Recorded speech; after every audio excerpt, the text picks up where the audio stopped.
Okay, go ahead.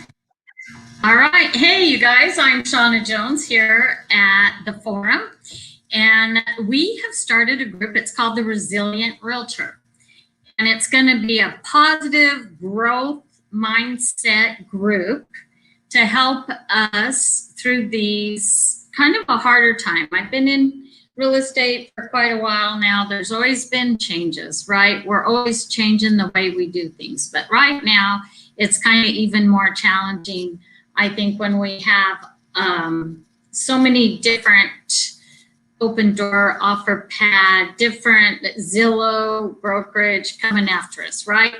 There's a lot of negativity in a lot of other Facebook groups. This one is positive. This is growth minded. This is let's help each other and become the best that we can be.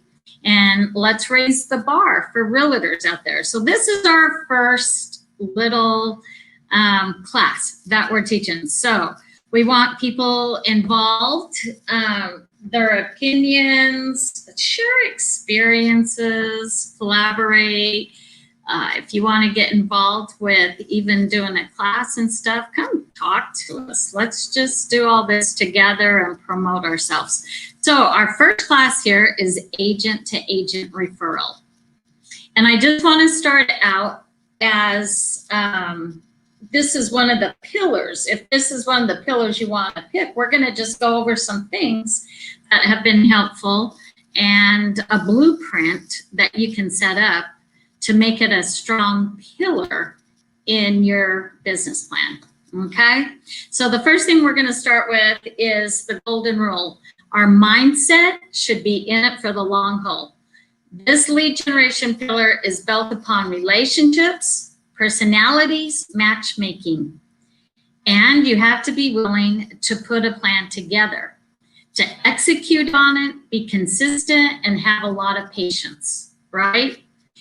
It's just like we do everything else. When we're working with clients, it's the same thing. You're going to find your tribe.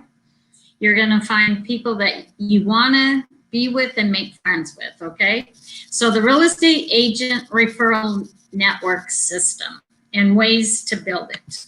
Okay, so after the first meeting, an out of town agent. So say I look at most of them that I do is when I go to when I go to summits or seminars, if it whatever coaching system, if it's the Feeney was the first one I started going to, you know, a decade or so ago. Tom Ferry, Mike Ferry, Michael Meyer, wherever it is, I always go and I like to sit by myself.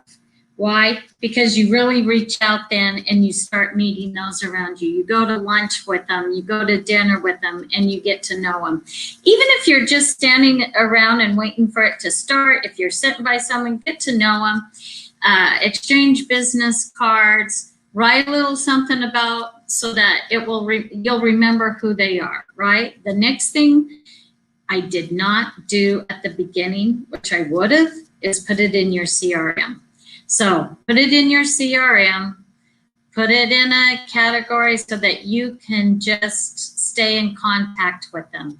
And then the most fun thing I like to do is add them as a friend on Facebook and then to become more socialized. Okay, the next thing is you can send branded colored postcards in the mail quarterly. This you can do. We'll get the next slide up there, is include a testimonial review from a past referral agent that also promotes the past referral agent also. So I will send a little note from, say, one agent that you've done it from, and she'll write a little review of how I took care of the client, and it will help the other agent to get to know you a little bit better. Also on these, when we're meeting people as you need, so they know the area you're serving, and I should have said that in the past slide, is when I am handing things out, when I'm at these out-of-state areas, I like to tell them, look, I service the Southeast Valley I don't love going clear over to Tonopah or way north anymore. I like staying kind of over in the southeast area, and it really helps when you're at these summits and seminars with your business card is to put it on a little bigger postcard to show which areas you're working on. Okay, next.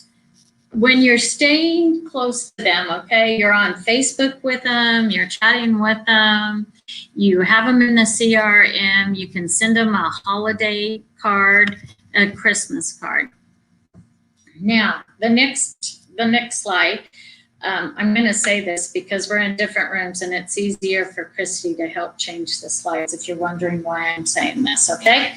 So this one just happened to me this week. Is this agent in North Carolina started a private Facebook group with just a referral network. And I think it's a great way. I know Charles Velasco has done a huge one up in North California. So I've seen a lot of agents do this, and you're going to find agents in your tribe is what I want to say. She just sent this the last couple of days, and it took me 4 pictures to know that this would be really hard for me to refer by what she was wearing and what she was talking about and how she was presenting herself. So what I'm saying is it can be a very positive thing. It can totally work, but be careful. Be kind of conservative. You don't know who you're asking to be in part of this Facebook group, right? But it's a great way to do it. Facebook groups are huge right now, right? I think all of us as realtors belong to about 10 of them.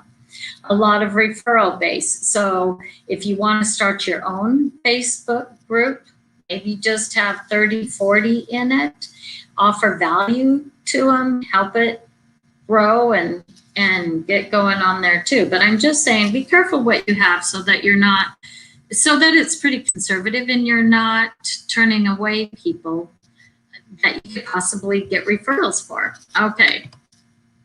Now, part of this plan to stay in touch with them. So we've covered over the Facebook. The next is make 2 phone calls to each referral network member twice a year. And I think that's kind of fun. I like to stay in touch with them. I stay on Instagram, Facebook with them. I'll just call them if I notice something in their personal life. Or, hey, what software are you using to put your listing thing together, right? So just stay in touch. Birthday cards is a great way to do it too. Call them, send a birthday card, call them, happy birthday. How many birthday cards and phone calls do you get, right? It's mostly on Facebook that someone says happy birthday. Okay, next thing we have is add the agent to the email campaign and send 2 agent-focused emails per month. This one is harder for me. Christine, you're the best at this. She does such a good job with staying in touch with this and adds a lot of value on it. So I think that this is a great, that I want to start doing better, but you can add a lot of value to another agent by staying in touch with them, by giving it good informative, maybe book reviews. I think Christy's really great at doing that. Just something that will help grow their business, right? Okay. Now, after they refer you, always send them a $5 little Starbucks card or something. Even if you didn't get the referral, dang, they referred you, right? Give them a little gift. Give them a little something to say thank you. Okay, now that you got the referral, okay, what are we going to do during the transaction? How do we stay on top of it? I think the biggest thing when you're doing these agent-to-agent referrals is on the communicate, to stay very with communication. Let me see, what am I trying to say? Is set it up front, all the expectations that you have. How many times are you going to communicate? I've had some agents that just at the beginning and at the end. I've had others that want weekly updates. So just clarify it and see how and what you want to do it, okay? We're gonna go to the do's and don'ts of agent-to-agent networking. So give a second and we'll catch up with the slides. It says the do's and don'ts of agent-to-agent networking. A couple more there, Christy. Okay, one more. You've almost got it. Oh, it's got a little delay in it. Here we go. The do's and don'ts. Okay, so do have a plan. And that's kind of what the first little part of it is, just getting through some of the ideas. What can we have? But have a plan. Calls, texts, videos, and emails. Like I said before, set the expectations with the referral fee and the communication. And I think the communication is key. Like I was saying before, I've had people that were kind of upset, and it all came back down to we didn't completely communicate that I needed to call her once a week, and it was taken a year and a half to do this new build to send something to them about what was going on, because nothing was going on for 4 months, but they still wanted to be told what was going on. So I'm just saying, set that expectation completely up. Okay, I have a couple of incoming and outgoing checklists too that we're going to go over a little bit. Okay, haven't we learned this? You don't have to say yes to every referral, just like you don't have to say yes to every buyer that you're working with or seller, right? It's the same thing with referrals. Don't be afraid just to say, no, I don't think it's going to work out, but I can find you Shannon. I can give you Shannon. She will love the referral. So don't limit yourself to just that. Make sure that you're going to jive with each other and it'll be a good transaction. Okay, income and referral checkoff list.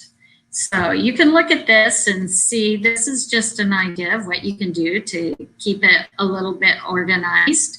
Date, agent, client, connect with the agent to confirm what you specialize in an area, discuss how the introduction is going to take place. Hey, I'm going to call them, and then follow up with the agent. Let them know that you've made contact and when you're going to start showing, okay? And then when you're under contract, just send them, hey, I am under contract with it. We can, prior to close, I say we're getting close. And then when you close, I call the client, and then I always call that referring agent and give them just a huge thank you, write them a little note, and send them a little gift. Same with outgoing referral checklist. Now, to me,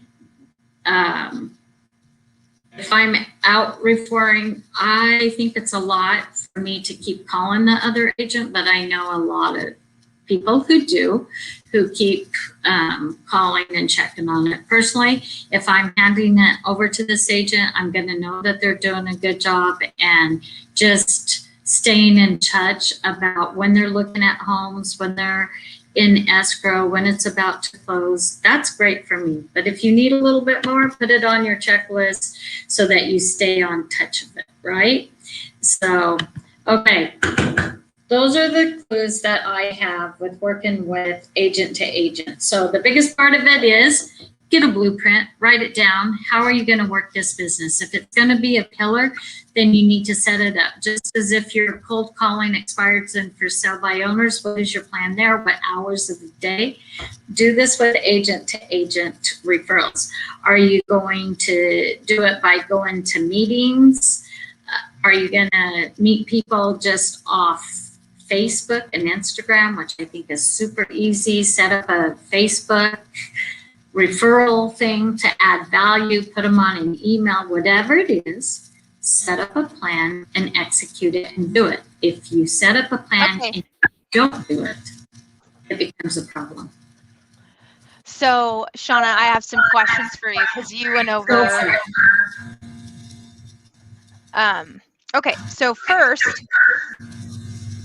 how do you like to communicate during referrals? So like if I were, I think this is a great role play, right? So if you give me a referral, what are some of the questions that I should ask you about, the person that you're referring to me? Sure. Okay. So if I know I have somebody that's a D, a type A personality, that I just had this referral a month ago. He is a businessman. He's not going to sit here and it's just cut and dry what I give to him, right? So when the referral was given to me, I'm like, okay, well, let's talk about his personality. What does he do for a living? And I just kept asking a few questions. And then, of course, I stopped on social media and there wasn't any pictures. He didn't even have time for social media. This person was a heavy businessman over 4 states. He was type D. So I knew with that and knowing personalities, how I was going to work with them. The agent is easy because we have a good relationship on social media. We met 4 years ago at an event and we've just stayed in touch on social media. So we kind of have it easy going. We've had several referrals. So it was easy to work this relationship with him. Did that answer the question or did I get sidetracked? But I think you have to it's perfect. know the personality that you're working with, just like you do any buyers or seller, when I refer, like right now, I have this little the lady's about my age. She's taking care of her mother, and I need a Mission Viejo realtor over there, right? Well, I need somebody that's going to be super patient with them. So I have not been throwing it up and saying, hey, I need a realtor in Mission Viejo. Man, I'm looking through the resources that I have and looking for somebody that can really take care of this situation. So if I can, I'll be very specific. Yeah, I agree with you. So there's a couple things that I would add to that. So I learned this from a mentor a long time ago. He did a whole class on referrals. And one of the things he said is that there's a question that you should ask the person that's referring, right? Because let's say that that I am this Mission Viejo agent and it's your mom. Okay, so let's say your mom's in Mission Viejo and you're looking for an agent to help her sell her house. Now, if it's your mom, how are you going to want to stay updated, right? So the question that I always ask is, Shauna, just so that we're clear on expectations, how often would you like me to update you on the process? Every day, every step, once a week, right? Now, if it's just someone that you know, but it's not your mom, but let's just say, it's a lead that you've been working for a while and then they changed and right, but you don't have that intimate relationship. Well, you might just say, you know what, let me, maybe once a month and then let me know when it goes under contract. It's a very different level of communication that's expected when it's a close personal friend or family member or, someone that I don't have that relationship with. And, we could get off to the wrong foot if I'm not letting you know, I met with your mom, we discussed the price, right? If I was updating you all along the way. And I do think to your point about this particular referral that you're looking for, I like to have a couple different agents in each of the markets that, I have coming in and out, precisely for the reason that you mentioned of personalities, right? Right. It just, this happened to me just over this past weekend. A friend from high school reached out to me and, I was able to refer 3 people to them and I let them know, this is this type of person and this is how they run their business. This is this person, how they run their business. This is this person. And I would use either one of them. And in this case, I wasn't sure if they preferred a male agent or a female agent. And so it was one of those things I wanted to let them know and ask what they were expecting so that I could say, well, call this one first. Let's connect you with this one and see if it's a good fit. Right. No, 100%, 100%. And that's why I think that part where it says you don't have to take every referral, right?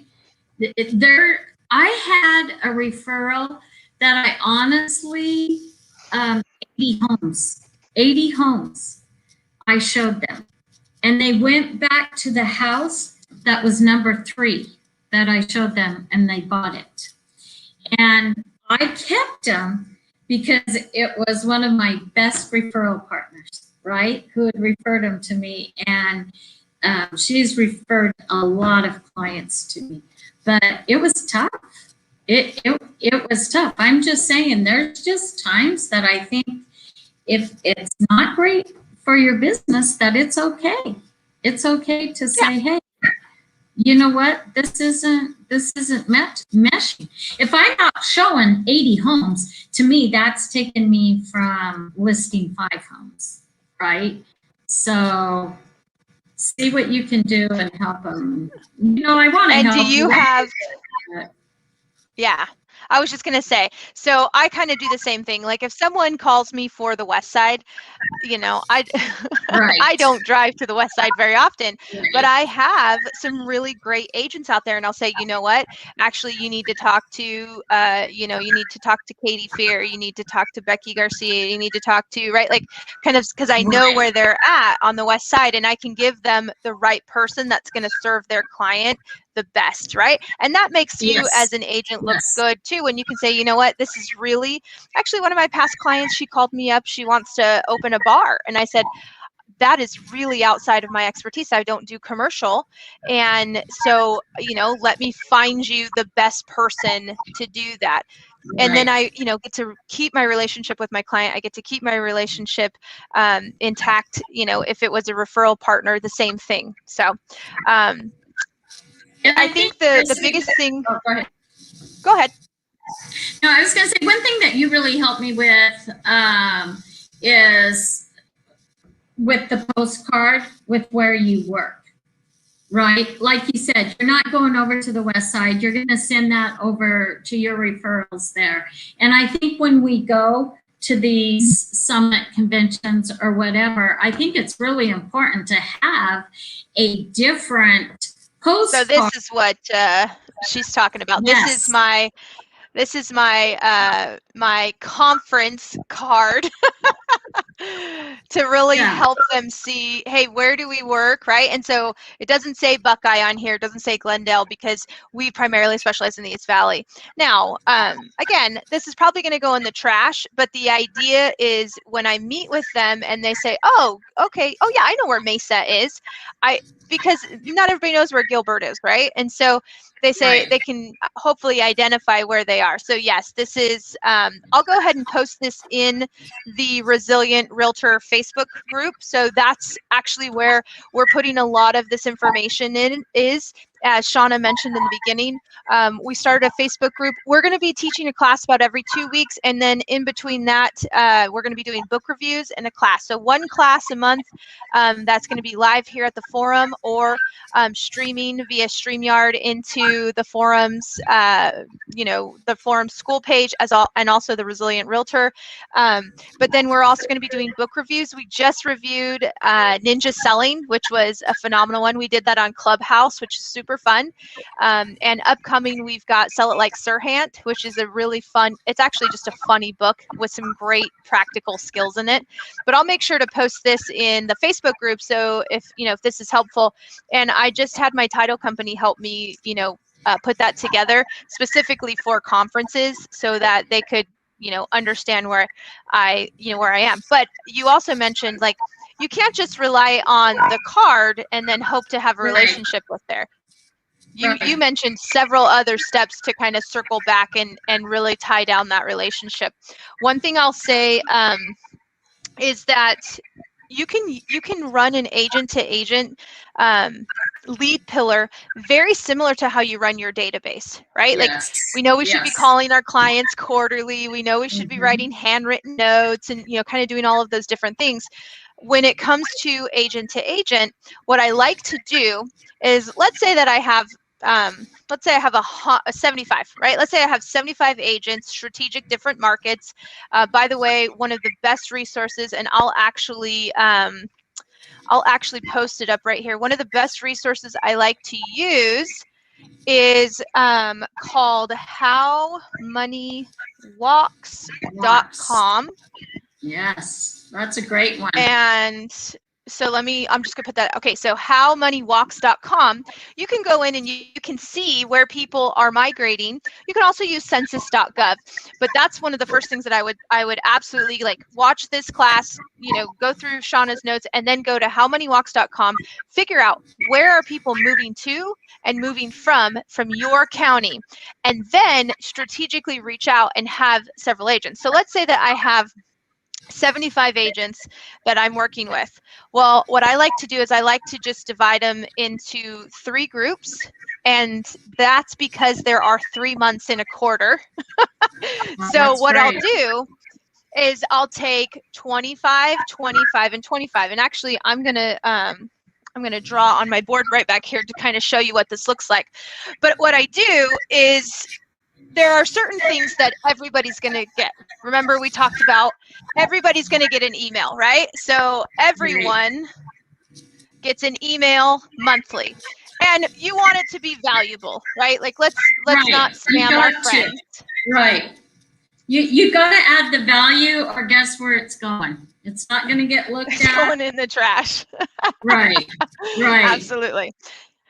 So then I take my groups, and let's just call this a month 1, right? Month 2, and month 3.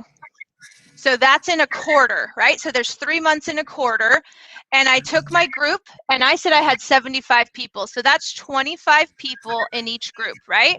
Now if you had 100 people, you'd be at like 34, 35. So we know we need to make calls. So I'll say, okay, in the first month of the quarter, I'm going to call group 1. Then I'm going to just come down here and say, I'll call group 2, or text or whatever, right? DM, private message.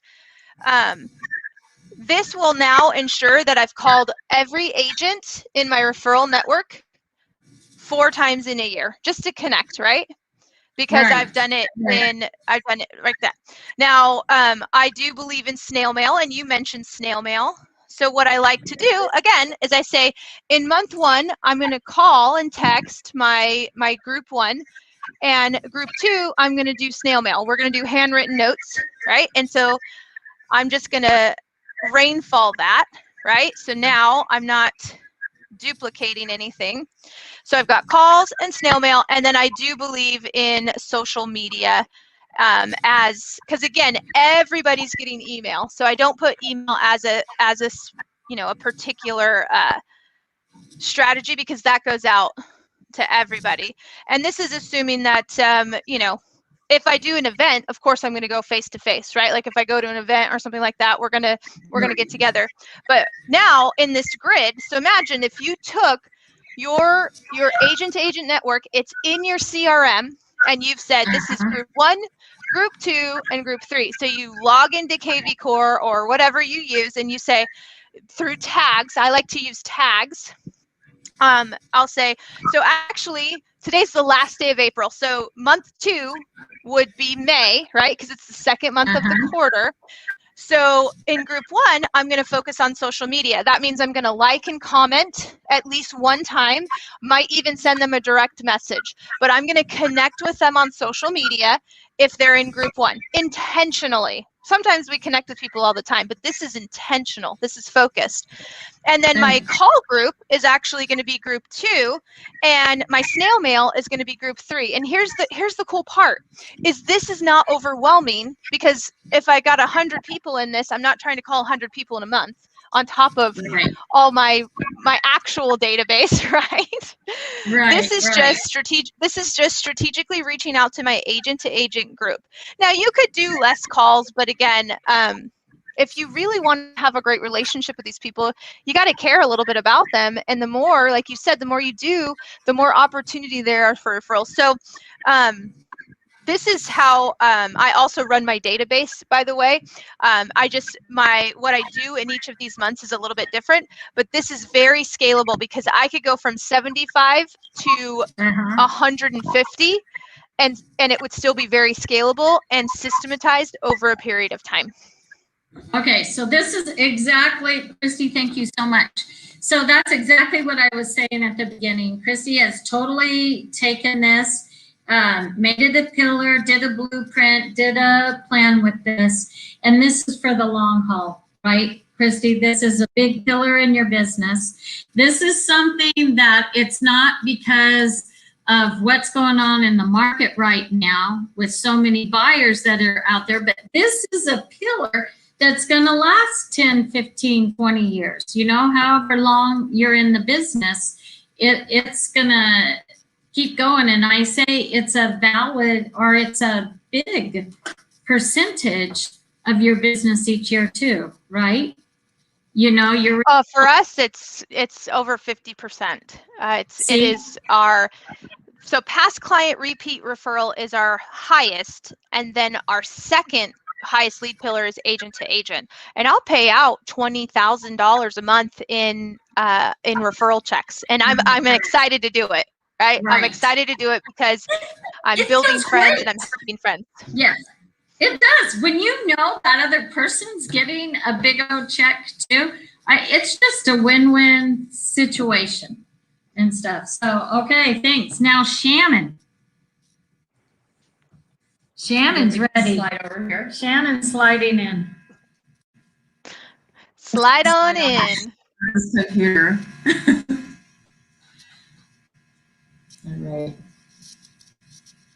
And so my presentation, there's a lot of stuff that is going to mirror what Shauna and Christy have already talked about. I did add a few more options and opportunities and places to meet and network with other agents. Of course, there's the big events that we go to, you know, the seminars and stuff. And one of the big things is try to go out of your own area to go to those events. If there's a training in California or Tennessee or Texas or whatever, go outside of your normal area so you can get into other markets and meet people from other markets. Because 9 times out of 10, if you go to your local ones, a lot of times it's going to be a lot of your other local agents there. So I recommend at least once a year finding a seminar or event or training that's outside of your normal area. Go across to the East Coast or up north or whatever. I'm excited. I'm going to sign up for one in June in Colorado, and so that's going to be my big one for the year. So I recommend put yourself out there at least once a year. And like Shauna said, don't sit with the people you went with. Find other people. Go network. If you went with a group of people from your own brokerage or whatever, that's fine. That's great. You guys travel together. But when you get there, you go network with other people. You go out to dinner. You go have drinks. You find other people that are there and start networking that way.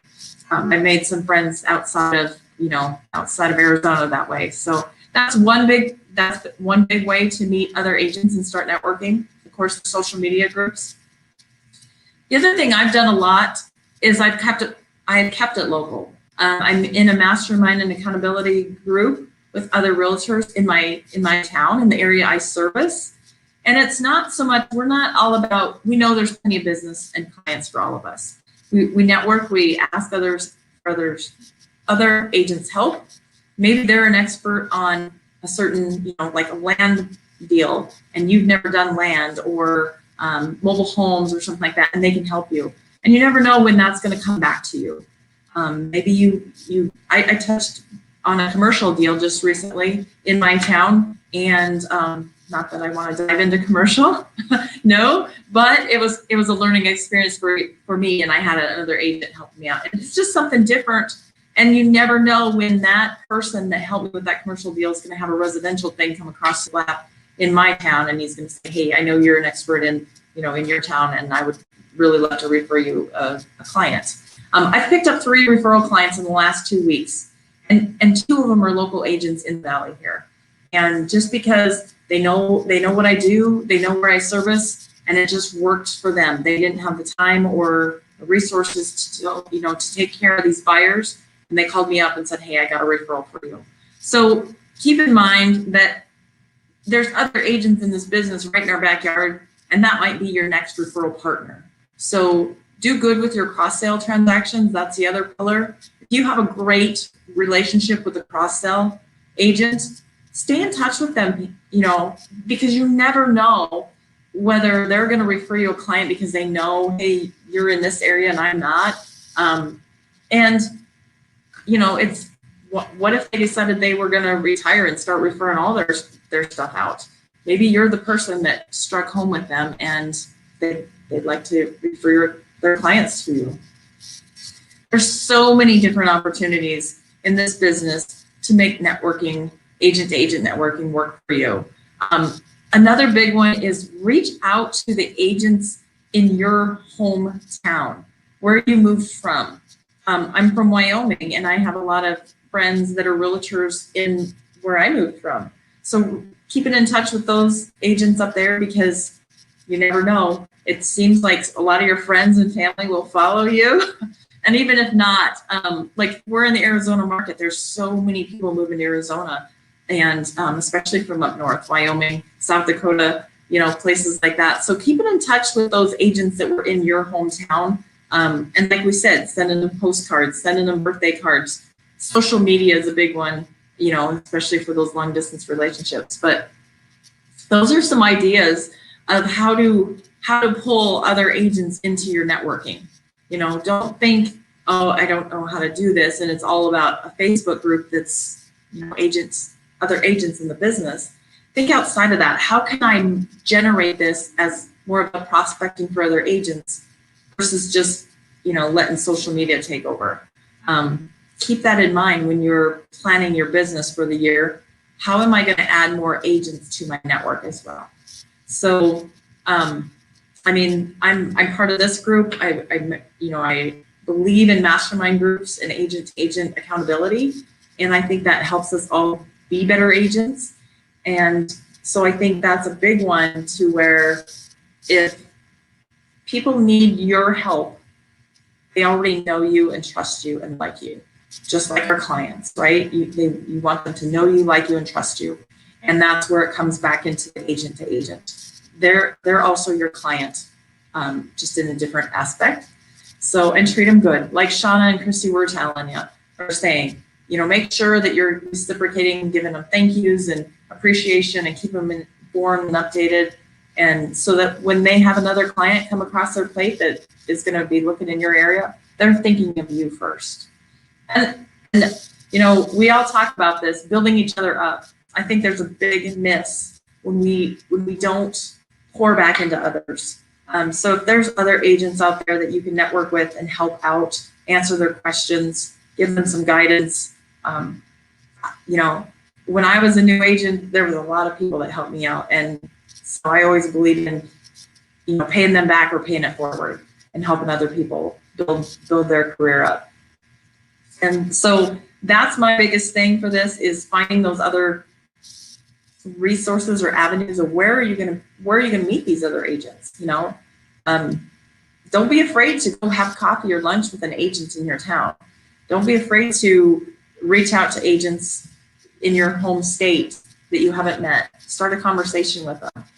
I'm, you know, again, I'm from Wyoming, but originally from South Dakota. And when I see somebody that has a South Dakota license plate, I don't care if it's an agent or whoever, I'm talking to them. You know, if I'm seeing somebody that's on Facebook and I see where they're from, you know, especially in the agent referral groups, I'm reaching out to them and trying to make a connection with them, because I want to be the one they think of next when they're referring a client from, you know, South Dakota or Wyoming, and, you know, let them know that I'm in Arizona, because they don't know. And who knows, the people you knew in high school, they don't necessarily know that you're in real estate now. So making sure you're in touch with them, and if their parents or whoever needs a house in Arizona, that's always a good way to go. So again, there's so many different ways to do this, just like in prospecting for clients. And just remembering that, you know, be the expert in that. Don't chase the shiny penny all the time. Just do what is right for you, and find that source, I guess, of how you would want to pick, you know, find those referral agents, and do the one that feels the best, and just add to it, you know, each year or each month or whatever, find a different avenue to do that. So, how much time would you recommend that someone spend on this lead pillar? Like, say, weekly, monthly? Well, I think it depends on what you have in your business. Like Christy, you said that half your business is from the agent to agent referrals. To me, that you should spend more time on this because that's where half of your business is coming from. If you're trying to get business and, maybe then you should spend more time. I spend probably 3 hours a week right now with doing agent networking. And one of those, well, a couple of them is mastermind groups, right? Mastermind meetings and accountability meetings. And again, it's not for the referrals I'm going to get today or tomorrow. It's for that relationship I want to build for down the road, for the future. 2 years from now, if one of those agents that I'm in the mastermind group with says, I'm done, I'm out, I'm retiring, or I'm getting out of this business, I'm going to go do something else, I'm going to start referring my clients out. Hey, we've been together, we've been meeting every week for the last 2 years. They're going to know me already. And, if I'm the right person for their clients, they're going to think of me. So, like I said, right now it's about probably 3 hours a week, depending on, but again, in the last 2 weeks, I've had 3 referrals, agent referrals, and 2 of them from the Valley. So it's probably something I'm going to work a little harder on over the next year or two and start devoting a little more time to it. Yeah, I mean, I think it makes a lot of sense for you. Yeah, I love your plan about getting them. I know that they need to be in a CRM. I'm not very good with the CRM. So, but yeah, that's something that, putting them in a CRM and making sure that they stay top of mind for you and reaching out just like you would if they were your clients. So it is when you put them in the CRM, it's a game changer for you because you can then tag them by state and then you can tag them like where they're at. So then when someone says, hey, I'm moving to Florida, Orlando, you go straight into the CRM and you just search tag Florida, Orlando, and right now all of a sudden you can say, okay, I've got 3 agents in that area. Who do I think is going to be a good fit for this one? Are they at capacity? Do they need a referral? You know what I mean? Because sometimes some agents are too busy, and it's what I really love about what Shauna said is if you can't take the referral, just help them find someone else that can help them, because it's a honor that they thought of you in the first place. Really. Absolutely. You know what I mean? Absolutely. And I try to do that if I meet an agent at an event or I met an agent in the grocery store from Alaska here a few weeks ago. And when I put them in my phone as a contact, down in the notes section, I put where they're from and what areas they service. So when you go to search and you're like, oh man, I met that agent and I can't think of her name or his name. But if you put it in your phone and you said that they were from Alaska or Washington or whatever, usually when you hit that search tab, it will bring up that person because you put that in the notes. So I always try to do that. That's a great tip. Yeah. That's a great tip. Well, I really appreciate you ladies preparing this information. I'll go ahead and make sure it's posted in the Resilient Realtor Facebook page. Make sure you guys look for that. Again, we'll post some of the slides as well, so you guys can go back and get all of Shauna's great tips. And again, you can reach out to any of us if you have questions about this. Our goal is to help the agents grow their business and leave our sessions with actionable items that they can go and do right away. So again, thanks so much for coming. We really appreciate you guys joining in, and we'll see you guys in a couple weeks with another book review and another class. Okay.